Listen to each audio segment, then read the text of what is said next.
Hi everyone, it's Gretchen, Possum Fun and Frugal. I'm back again. It's been a while. I've been off on doing family things, many of which I couldn't do too much filming. So there should be some videos coming up before this one where I'll start catching up on my videos. So, and I'll catch up on a few, and then I'll do the one that this is in, and then there'll probably be another break around Christmas. But I wanted to share with you what I'm doing now. If any of you have seen my dog food, homemade dog food videos, you will see how I make homemade dog food. I have a couple different videos because I've changed their recipe a couple of times, trying to give them better nutrition for certain special diet issues that one of my dogs has. I have an elderly dog who needs boosted nutrition. I have a little, and that's Bodie, the Corgi Palm. He's almost 14, and I have to make sure he's getting the right nutrition. And I also have to make sure my Cheweenie Circe doesn't eat anything that aggravates her environmental allergies. So I have been making their wet food and supplementing with the store-bought dry food because I can't always get everything in the wet food that I need, and they need the dry stuff for their teeth. But I'm also advancing that to now making their treats. So I'm making dog cookies, homemade dog cookies. If you've seen any of my free food videos I get free food from the food bank, so you can watch those videos. And I try to use up the food, not waste it, and I use a lot of that for the dog food. And then I got to getting on YouTube again and learning how I could make dog cookies also with some of that food. So the dog cookies don't necessarily have to have much meat in them. This batch is, I did a batch of just experimenting with the wet dog food that I made and made some cookies out of that just as the first time experiment. And then now I'm going to make some more without meat. So the previous ones I'll show you in the next clip are potato, carrot, sweet potato, peanut butter, and a mixture of pea and almond flour. I mean, not almond flour, oat flour. It's been a long weekend here. I'm dealing with a hole in my ceiling and leaking into my house. So I've been dealing with that all weekend, so I'm tired. But I'm using oat flour. Dogs can't have nuts. So I'm using oatmeal flour that I made myself and pea flour, which they can have, and making their own dog biscuits. So I will show you how I've been doing that.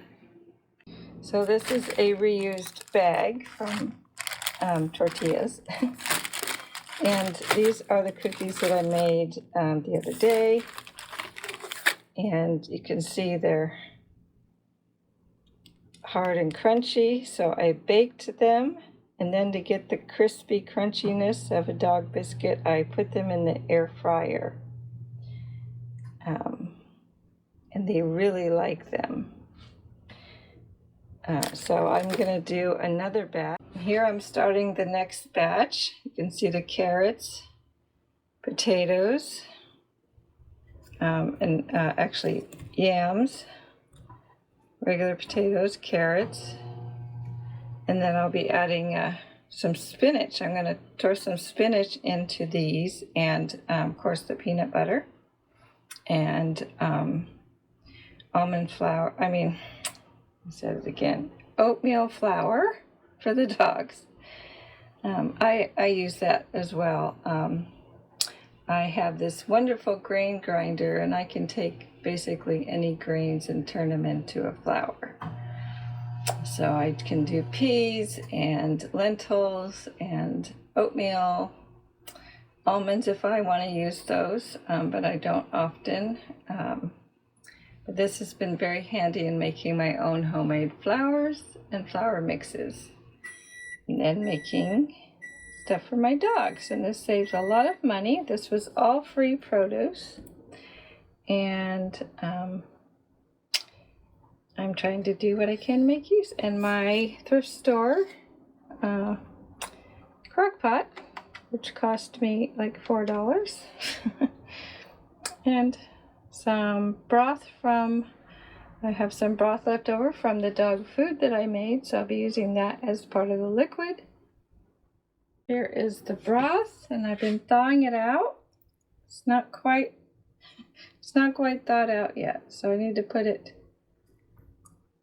back into the microwave.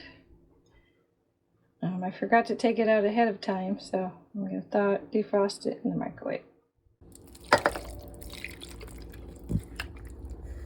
There is the broth. Then I'm going to add some water.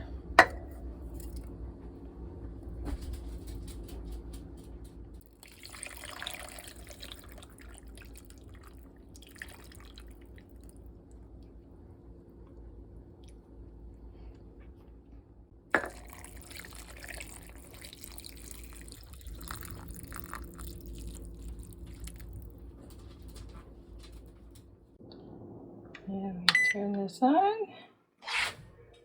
I'm going to set it on high to get it started, and give it 1 hour to get the crock pot going, and then I'll come back and lower the temperature for a slower cook time. Okay, so it is the next day, and once again I skipped over part of my project. I have already taken all the stuff out of the crock pot that I cooked yesterday for the dog biscuits, and I have blended it up in my Vitamix and added flours, dog-friendly flours, and pea, oat flour, lentil flour, and some other nutrients, such as a little broccoli powder that I make, cauliflower powder, little turmeric is already in there, and an egg, some egg, and dehydrated carrots,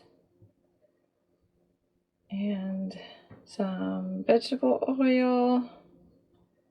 So these are very, very nutritious. They will be cookies. And I have the first batch in the oven. I'm just spreading it out. Seemed like an easier way than to be spooning out cookie after cookie. So I'm going to do it this way and then cut them into small cookies. And here is the next batch waiting to go in. Here is the first batch baked. They're still a little bit soft. I'm going to let them harden and cool, and then I will slice them up in little pieces and stick them in the air fryer to get them crispy.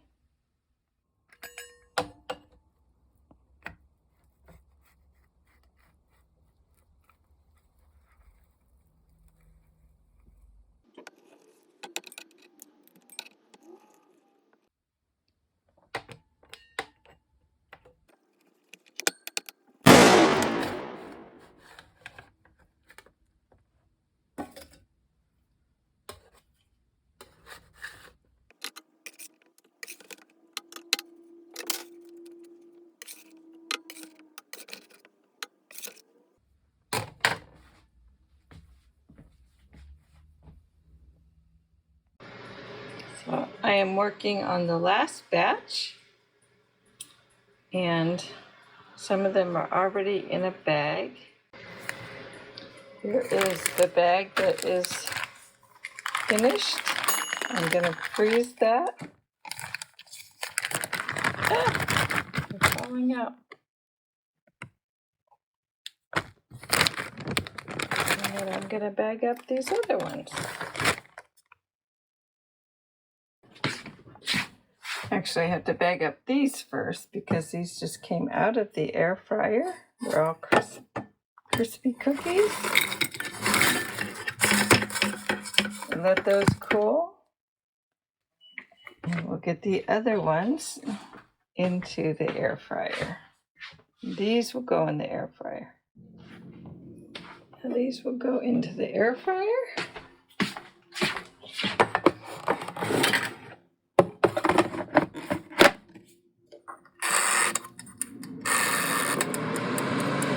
And then there will be like these. Nice crisp little cookies. Bag them up. I reuse bags to save buying bags. I don't have to buy bags.